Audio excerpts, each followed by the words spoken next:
too slow. How could you? Keep going. How could you? Keep going. Ignore the pain. I told you it was. He tricked you. I told you. Where are you going? See, There's nothing to follow. come on.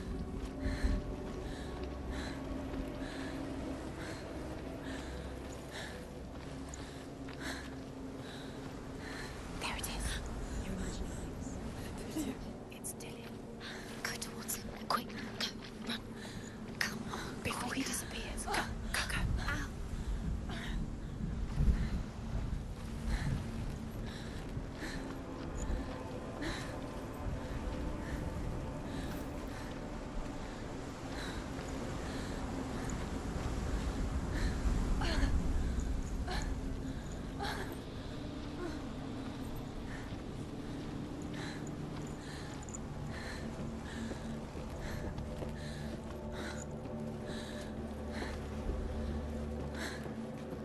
Before she first met him, she was not in a good place. Just a teenager, but not like the others. Barely functioning, she rarely left the house. Her father's in-bell made sure of that. Only occasionally did she venture out on her own, collecting firewood and herbs. Errands out in the Orkney Plains. That was her world. Like this one. Barren and lonely.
Senua, there will be times that you will feel alone and exhausted, like a strange little fish swimming against the tides of the big ocean.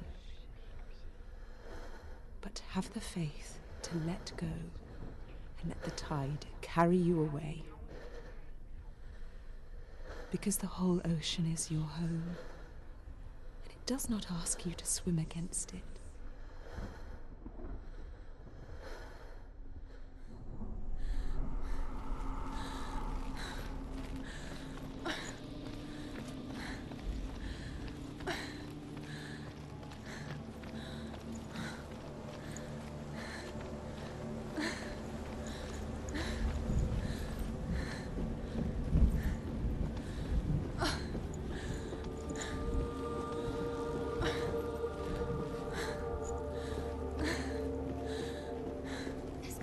There he was. The lone figure of a boy. He's there, under the tree. Swordplay under the shade of a tree. She remembers the first time she saw him. To her young eyes, he moved as if dancing. And the world danced with him. The gloom lifted. And for the first time in years, she felt a ray of hope.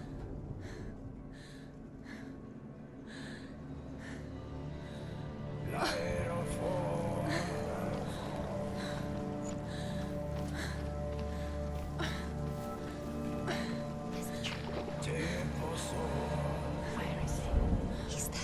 Where is he? He's there, under the tree. You can see him. There he is. Come on, you have to keep Dillian is going. waiting. Keep going.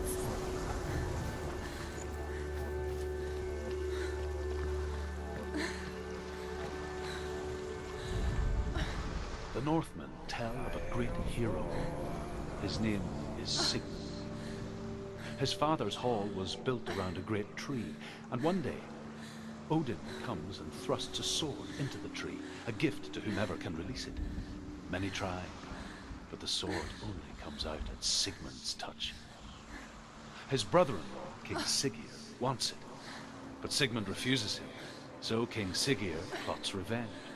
He invites Sigmund and his brothers to a feast, but when they arrive, they are met with an army, not a warm welcome. King Siggeir captures Sigmund and his brothers, steals his coveted sword, and readies them for execution.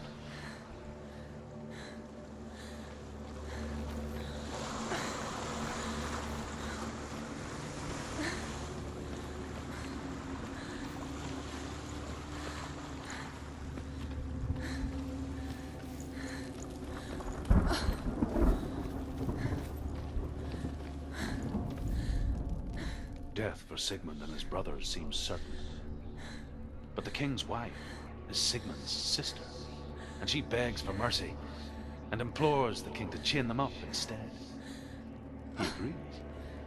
Not for mercy, though, but because he plans an even more cruel and lingering death.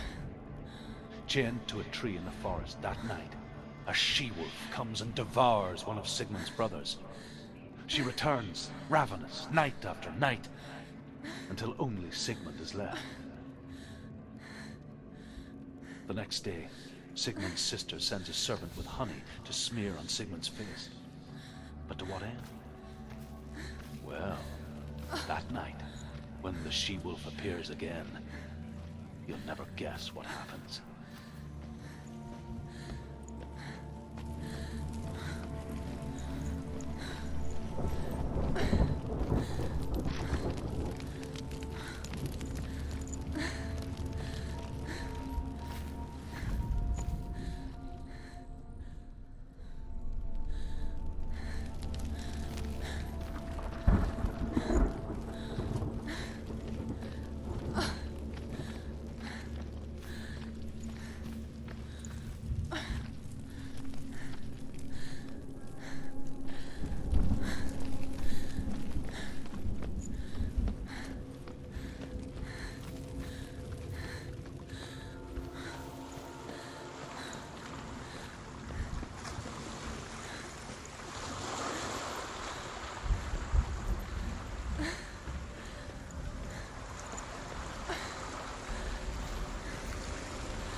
As the she-wolf licks the sweet honey from Sigmund's face, he bites the wolf's tongue. The she-wolf pulls away, but Sigmund holds on. The chains break, and he is free. After his escape, Sigmund lives like us, hidden in the forest. His enemy, King Siggeir, believing him dead, as his sister plots revenge. And for vengeance to succeed, even the great Sigmund needs help. So she sends her sons to him. But their blood is weak and corrupted, and they're put to death by Sigmund. So his sister hatches a new plan, one that is cold of heart and pure of blood.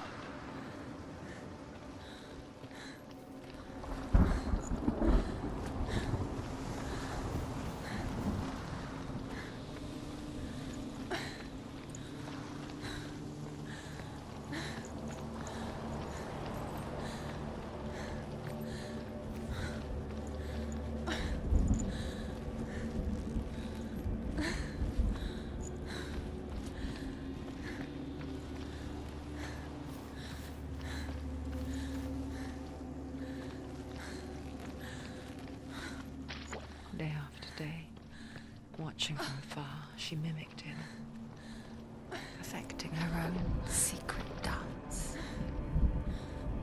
wishing those fleeting moments moments of light would stretch out to last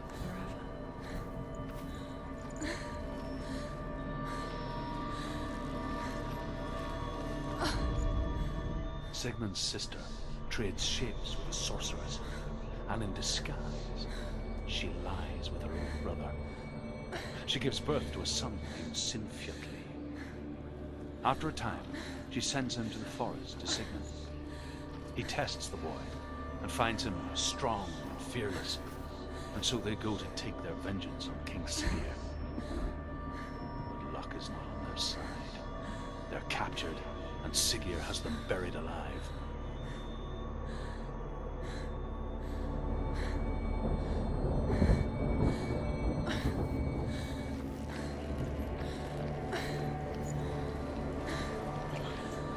No, it's a trick. It's an illusion. It's not real. It's real. You want to believe it's real, but it's not. You're deluded. Where are you going? Where is she going? What is she following? You can't even fight. It's just deception. How does he so effortlessly court the world and bliss? If only she could do the same. See the world through eyes anew and dance with it, just like he does.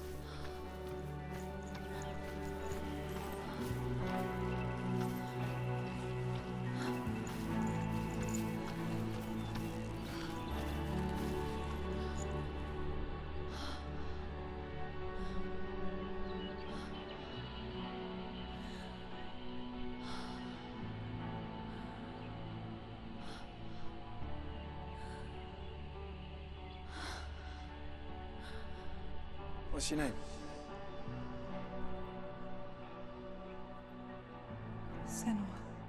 I haven't seen you before. I don't leave home much. Oh, Zenua's daughter. I have to go. Wait. Who taught you to fight like that? No one. No one. Well, I watched you, and You learnt all of that from watching me? You should become a warrior, you know. me? I'm Dillian. I'm here for the warrior trials. Just come and watch. And bring your sword. You can't put it into words. That moment when you look into the eyes of the one who is supposed to reassure you, make you feel safe. It only takes an instant. Fear swallows you before you have a chance to make sense of it. And darkness becomes a part of who you are.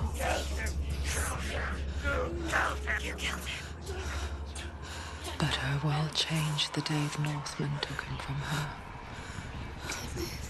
Senua knows that there's no going back to how things were.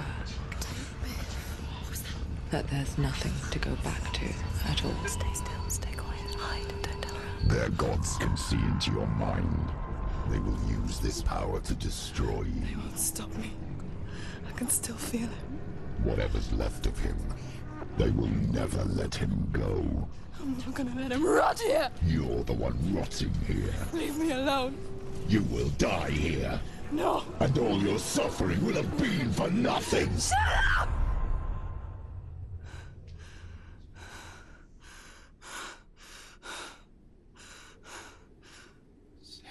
Dillian? Is that you?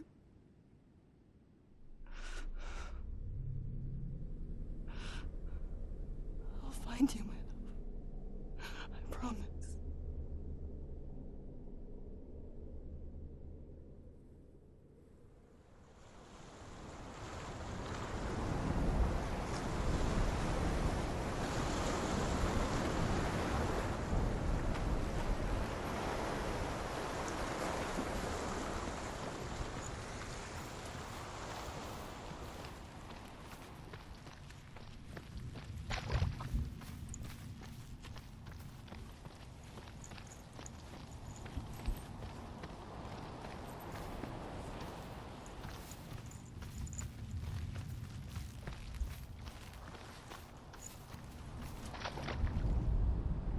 As Sigmund and Sinfjotli are being buried alive, Sigmund's sister throws an armful of straw into the grave mound.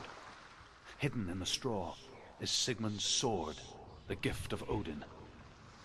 They cut their way out of the grave mound and set fire to Siggeir's hall. The king burns to death.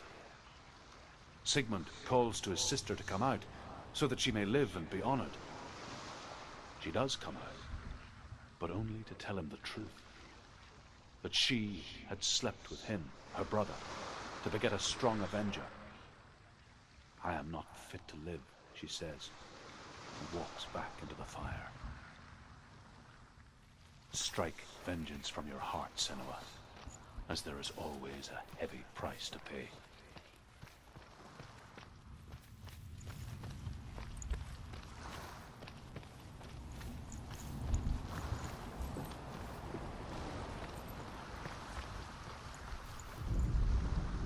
And here is the end of Sigmund's story. He was a fierce and great warrior who fought many battles. But one day, an old man came onto the battlefield. Although shadowed by a hood, Sigmund saw that he only had one eye. The man raised his spear, and Sigmund struck at it with his sword, but the sword shattered into pieces. Sigmund then knew that this was Odin, and thus that victory could not be his.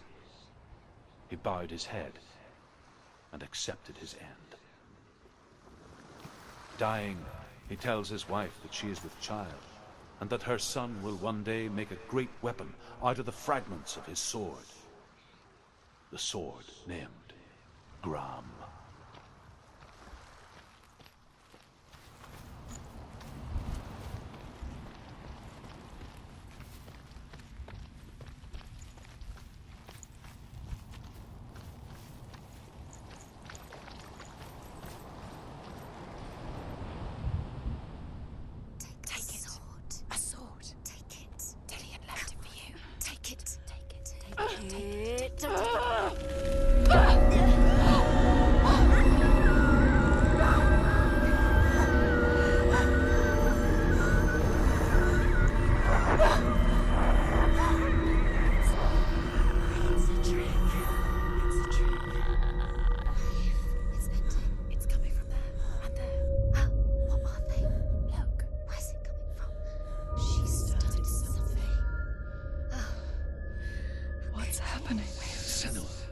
Imagine a sword that can slay gods.